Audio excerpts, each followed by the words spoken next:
Halo, Shalom Pak Robert dan juga teman-teman yang dikasihi oleh Kristus.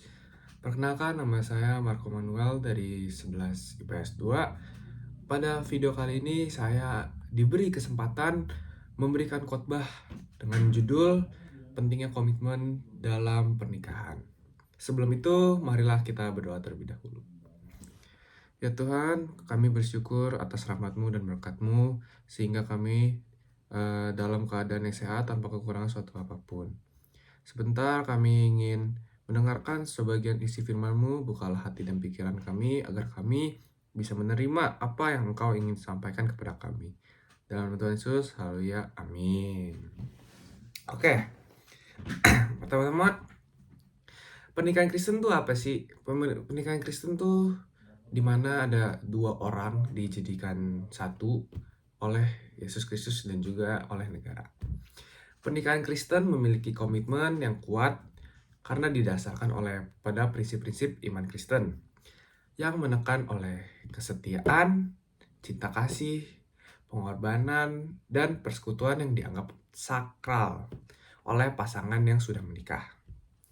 Komitmen ini dipandang sebagai janji yang diikat di hadapan Tuhan dan gereja, serta dianggap juga sebagai landasan yang tak tergoyahkan dalam menjalani kehidupan pernikahan.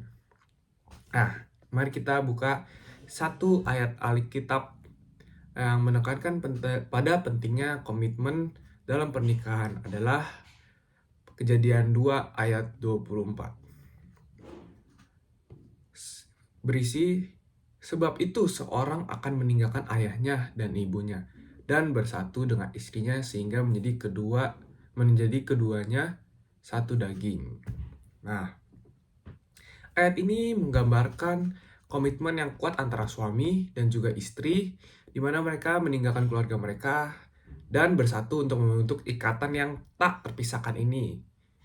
Ini menegaskan bahwa pentingnya kesetiaan, komitmen, dan persatuan dalam hubungan pernikahan mereka sesuai dengan kehendak Tuhan. Lalu ada ayat yang kedua, yaitu Matius 19 ayat yang ke-6.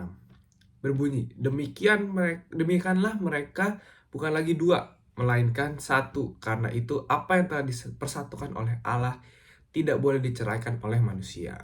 Nah, ayat ini juga menggambarkan bahwa jika kita sudah berkomitmen dalam hubungan sampai ke jenjang pernikahan, kita tidak bisa menceraikan dengan manusia karena apa yang sudah disatukan oleh Allah tidak bisa dipisahkan oleh manusia. Karena itu tidak sepatut dengan apa yang Tuhan mau.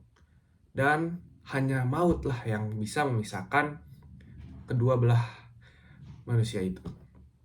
Lalu ada pernikahan Kristen ini memiliki komitmen yang kuat. Sangat kuat. Suami istri tidak boleh dibagi dengan orang lain, tidak boleh melakukan zina terhadap orang lain, hubungan homoseksual, atau melakukan hubungan dengan orang lain selain pasangan mereka. Apa yang sudah disatukan di pernikahan, ada dua orang yang dijadikan satu, tanpa adanya orang lain yang ikut serta. Lalu pernikahan Kristen ini adalah penyatuan dua insan dalam kasih Kristus, merupakan kesatuan dalam semua aspek kehidupan, termasuk pikiran, keputusan, mendidik anak-anak, mengelola rumah tangga, dan rencana cita-cita yang terkait dalam rumah tangga. Nah, jika kita juga sudah memutuskan untuk mau menikah, kita juga harus memikirkan tentang masa depan apa yang ingin kita berikan atau ingin kita lakukan. Entah itu mempunyai anak, seperti apa akan kita menjaga anak kita, lalu seperti apa mengelola rumah tangga kita, serta rencana-rencana dan juga cita-cita apa yang kita selanjutnya ingin lakukan. Nah, pernikahan Kristiani ini merupakan perjanjian yang sakral dan juga permanen, yang mengikat janji suci, sehidup semati, seperti yang tadi sudah dibilang. Semati atas nama Kristus dan yang penuh cinta kasih. Oleh karena itu, kita sebagai manusia sangat-sangat tidak boleh memisahkan hubungan dengan pasangan kita hanya karena hal-hal sepele. Nah, pernikahan Kristiani juga memerlukan komitmen penuh cinta yang memungkinkan tercampurnya dua kehidupan menjadi sebuah kesatuan eksistensial hubungan timbal balik. Karena jika kita mempunyai hubungan, kalau tidak ada timbal balik, sama juga bohong. Kita harus memilih pasangan hidup kita yang seimbang, sama-sama saling menyayangi satu sama lain, dan memberikan kasih sayang terhadap satu sama lain juga, dengan tanpa adanya kayak yang satu lebih sayang, yang satu lebih ya biasa aja gitu. Oleh karena itu ya, jika kita sudah memiliki pasangan hidup, kita tidak boleh tidak mengasihi pasangan kita dan harus selalu berkomitmen untuk hanya satu pendamping hidup untuk kita.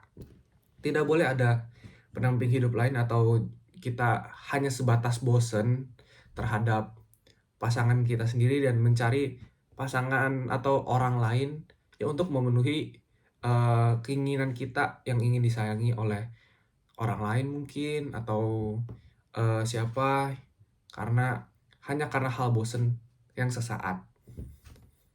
Nah, kita juga harus hidup dalam Tuhan serta memiliki janji suci yang tidak pernah luntur satu sama lain hingga akhir hayat. Kita juga dalam berpasangan dalam pernikahan ini sama sekali tidak boleh melupakan Tuhan, karena kita menjadi pendamping hidup juga disaksikan oleh Tuhan dan disetujui oleh Tuhan. Nah, kita makanya harus selalu hormat terhadap Tuhan, karena ialah yang mempersatukan hubungan tersebut, bukan orang lain, bukan ini. Hanya Tuhan, pendeta, dan juga saksi-saksinya. Dan upacara pernikahan Kristen seringkali mencakup hal-hal seperti khotbah singkat, pertukaran janji nikah, doa untuk pasangan, dan tindakan simbolis penyatuan individu. Tentunya kita tahu bukan, kalau misalkan saat kita ingin menikah, banyak sekali step-step yang harus kita lalui. Yang pertama seperti kita berkonsultasi kepada konsultan pernikahan, lalu adanya doa pemberkatan supaya kita tetap menjadi satu walaupun jika ada masalah yang berat juga. Lalu ada pertukaran janji nikah, karena yang namanya kita sudah berkomitmen dalam menjaga pasangan kita dan ingin melakukan pernikahan itu, kita harus mempunyai janji nikah terhadap pasangan kita sendiri untuk tidak, yang kalau ada masalah tidak jalan keluar tidak mencerai gitu. Lalu ada doa untuk pasangan kita. Jika kita sudah berkomitmen, kita harus selalu mendoakan pasangan kita. Kenapa? Karena itu sangat penting. Kita selalu mendoakan agar selalu tetap menjadi keluarga yang harmonis dan yang baik-baiklah untuk keluarga kita. Nah, tindakan simbolis yang menyatukan penyatuan dua individu. Nah, simbolis ini tuh seperti apa sih? Nah, simbolis ini ya seperti yang kita sudah tahu, kayak seperti di pernikahan mungkin kayak pemotongan kue, saling suap-suapan. Nah, itu bisa menjadi simbolis yang mewakili penyatuan dua individu yang saling sayang. Oke, lanjut. Pernikahan merupakan lembaga yang dipersatukan oleh Allah, di mana suami dan istri dapat bersatu menjadi keluarga yang memuliakan dan melayani Tuhan. Karena itu, di saat kita nikah nih, pasti banyak banget dong yang kayak saksi kita, oh ini si ini nikah nih. Kita kan biasa kan sering diundang untuk ke pernikahan itu atau ke doa pemberkatan itu. Nah, di sini tuh saksinya sangat banyak. Lalu saksi itu juga melihat bahwa kita ini sangat menyayangi pasangan kita. Kayak, oh sayang banget ya, kayak, oh kadang-kadang kalau nama sekarang kan kayak, ih bucin banget ya, kayak nikahnya gitu, kayak sayang banget, kelihatan banget. Nah, kita juga setelah udah menyayangi dan mengasihi pasangan kita juga nggak boleh lupa terhadap Tuhan Allah kita yang sudah mempersatukan kami juga.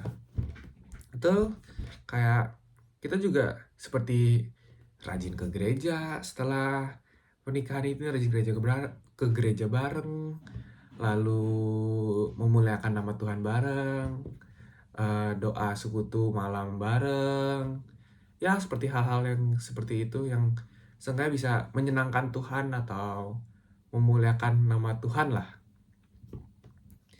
Nah, Tuhan juga sebagai saksi penggabungan kita, betul, yang kayak pas kita di doa berkat atau pas kita di pernikahan, Tuhan selalu ada buat kita. Kayak Tuhan selalu menyaksikan di mana kita selalu berada, dan pastinya Tuhan telah menyetujui bukan, yang kayak oh yang ini misalkan mau nikah, kalau misalkan Tuhan nggak setuju berarti Tuhan nggak akan mempermudah kejadian ini untuk bisa saling satu sama lain, bisa saling cinta dan melakukan ke jenjang pernikahan, betul kan?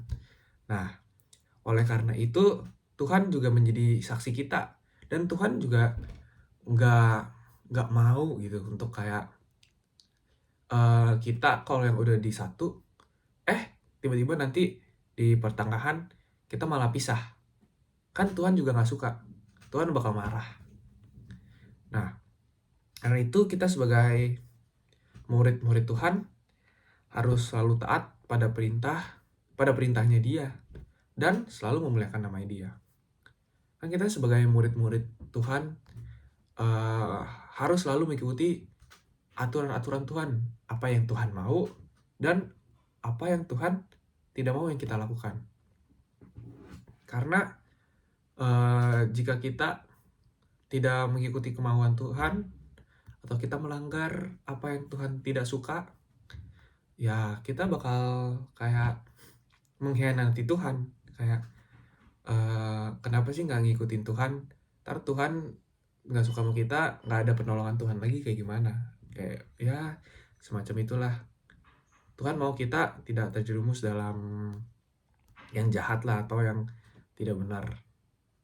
Maka oleh itu kita sebagai manusia, apalagi yang sudah dipersatukan itu, harusnya lebih kuat lagi iman kita untuk memuliakan nama Tuhan dan juga selalu mengikuti perintah-perintahnya. Karena perintah Tuhan itu adalah perintah yang sangat baik untuk kita juga kan. Nah, ya itu sebagai khotbah saya pada hari ini. Ya semoga khotbah ini dapat membuat semua orang dapat mengetahui bahwa pentingnya komitmen dalam pernikahan ini. Kenapa, apa yang nggak boleh dan apa yang boleh.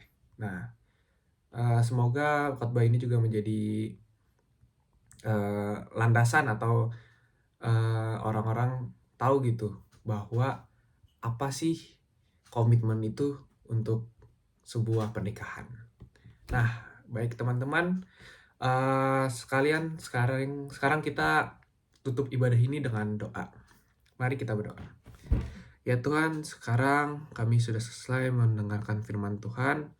Biarlah apa yang sudah disampaikan dapat menjadi berkat bagi banyak orang, dan juga kami bisa berkomitmen dalam hubungan kita dengan pasangan kita. Terima kasih ya Tuhan, dalam nama Tuhan Yesus kami sudah berdoa. Amin. Nah, sekian khotbah dari saya. Semoga ini juga bisa menjadi berkat buat semua orang, dan dimana orang yang ingin menikah atau ingin berkomitmen bisa melihat khotbah saya dan bisa menjadi suatu landasan yang baiklah untuk kedepannya.